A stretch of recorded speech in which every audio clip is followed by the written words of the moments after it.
So, I don't feel like writing it, so I'm going to explain it to you. Nothing happens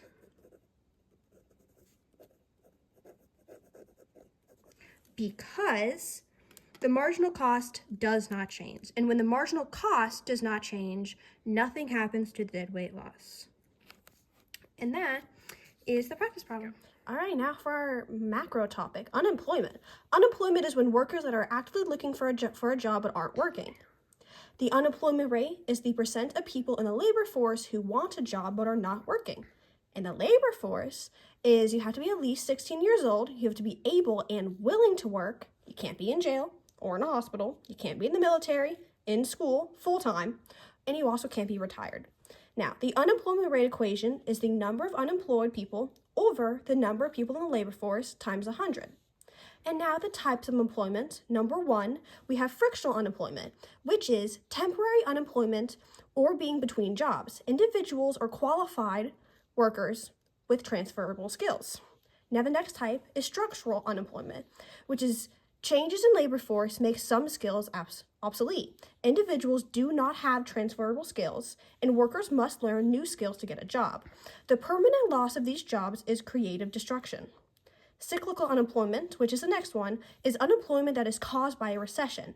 As demand for goods and services falls, demand for labor falls, and workers are laid off.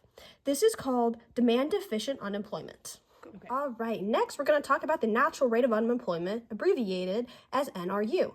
It means that frictional plus structural employment, the amount of unemployment that exists when the economy is healthy and growing.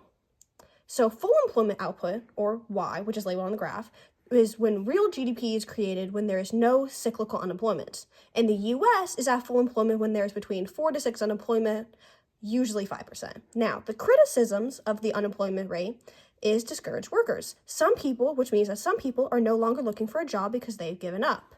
Also, the labor force participation rate, which is the percent of population in the labor force. If people leave the labor force, the unemployment rate falls. We also have the problem of underemployed workers, who is someone who wants more hours but can't get them, but they're still considered unemployed. And there's also the problem of race and age inequalities, which is the overall unemployment rate doesn't show disparity for minorities and teenagers. All right, now this is the practice FRQ for unemployment. Part A says that assume a significant number of workers are involuntarily changed from full-time to part-time employment. Explain how this will affect the number of people who are officially classified as unemployed. Well, for starters, part-time employment is considered still employed. So, and also since full-time employment is employed, if you change from employed to employed,